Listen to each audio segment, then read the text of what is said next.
প্রচণ্ড বৃষ্টি, বৃষ্টিতে মনে হয় প্রবলেমের ভিতরে আসলে দুইটা প্রবলেমই আমি মনে করি যে বেশি। এই যে সামনে আর একটা আসছে, এটাও ভার্সন 3।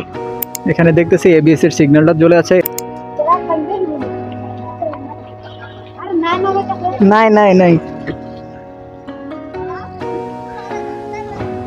তাই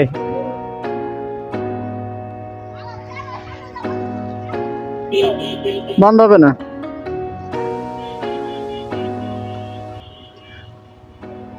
আসসালামু আলাইকুম, শুরু করলাম।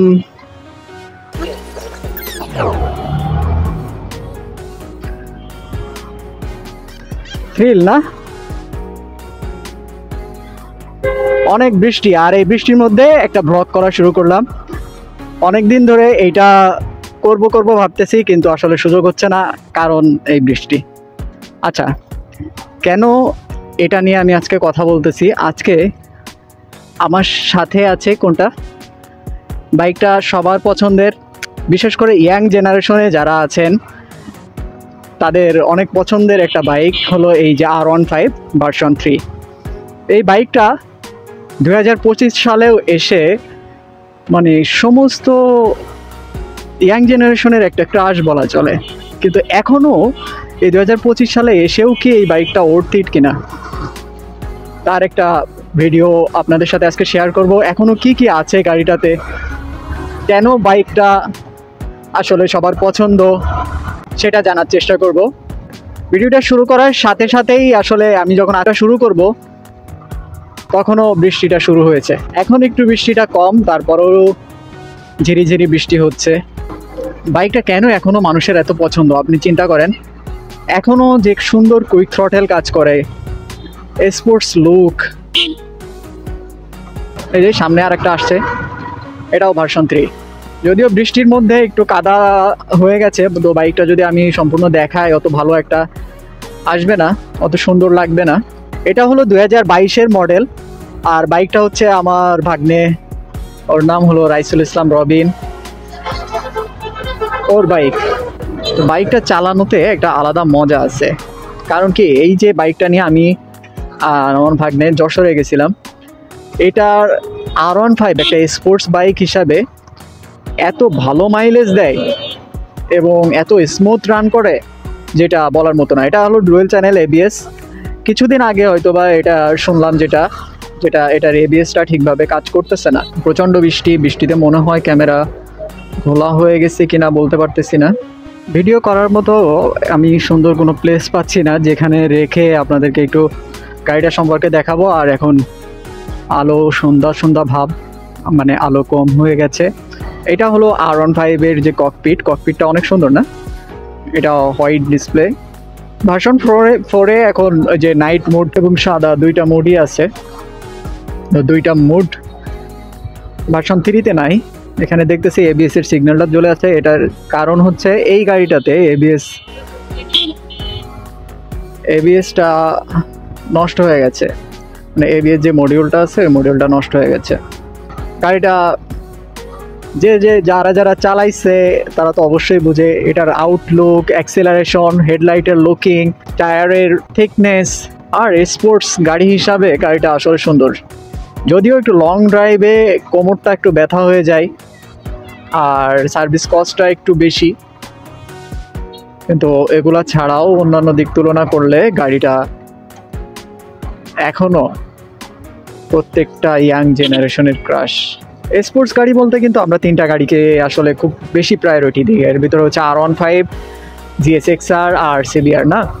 কিন্তু যদি আপনি র্যাঙ্কিং করেন, আমি যতজনের সাথে কথা বলছি, তো আমি অধিকাংশ মানুষের কাছে শুনেছি যে আসলে তাদের পছন্দের সেগমেন্টে R15টা আসলে প্রথমেই আছে।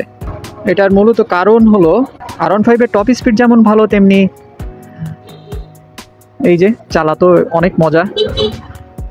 আর বৃষ্টির মধ্যে ভিজে আমি চালাচ্ছি, আপনাদেরকে দেখাচ্ছি। আমরা ডাবল নিয়ে মাওয়া রোডে গাড়িটা নিয়ে চালাইছিলাম, তো রবিন 132 পর্যন্ত, আমি 132 না 34 পর্যন্ত দেখেছিলাম এটা টপ স্পিড। এরপরে আর তুলে নাই যেহেতু ডাবল ছিল, কিন্তু ওর হিসাবে ও এটা আরও অনেক উঠাইছিল আর কি। আসলে তেমন কোনো ফাঁকা জায়গা পাচ্ছি না, যেখানে দাঁড়িয়ে আমি একটা ছোটোখাটো ভিডিও শ্যুট করতে পারবো। প্রচণ্ড বৃষ্টি, না দাঁড়া এখানে থাক।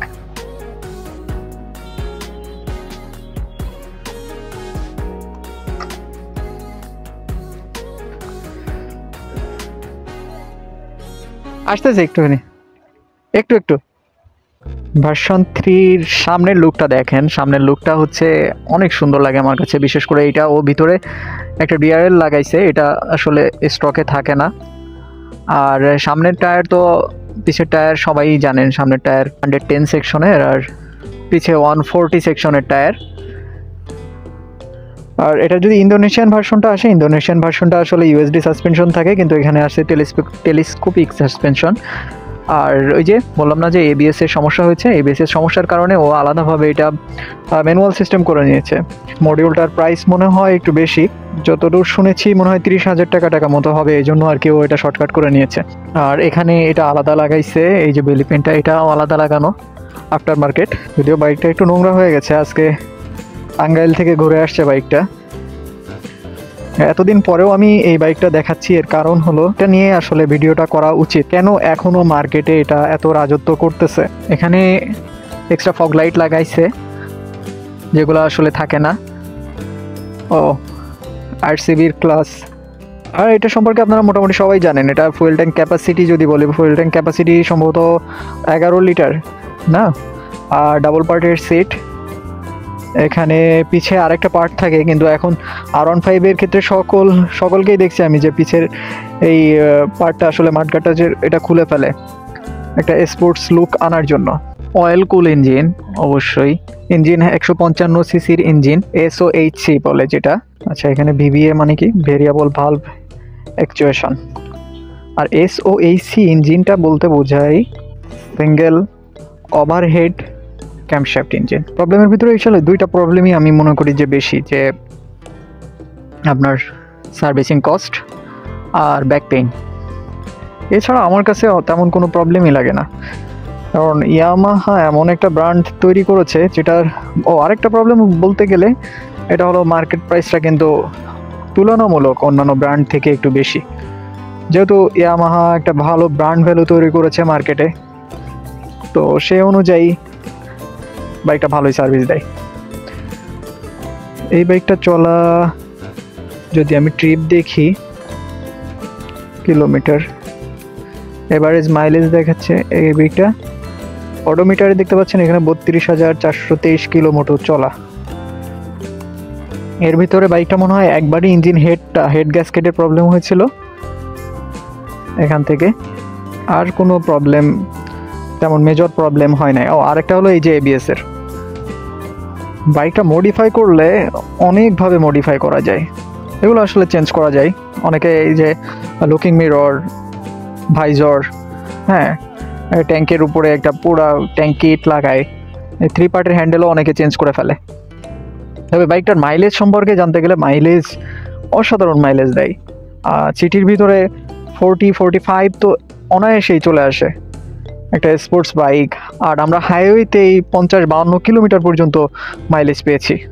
এক্সস্টের সাউন্ডটা, নয়েজটা অনেক সুন্দর। আজকের ভিডিওটা আমি এখানেই শেষ করছি, যেহেতু অন্ধকার হয়ে আসছে। আর ভিডিওটা যদি ভালো লেগে থাকে তাহলে অবশ্যই ভিডিওটা শেয়ার করবেন, কমেন্ট করবেন, যদি ভুল ত্রুটি থাকে সেগুলো কমেন্টে জানাবেন। আর অবশ্যই সাবস্ক্রাইব করতে ভুলবেন না। বৃষ্টির মধ্যে ভিডিও করছি, আপনাদের ভালো লাগাটা আমাদের ভালো লাগা। আল্লাহ হাফেজ, আসসালামু আলাইকুম।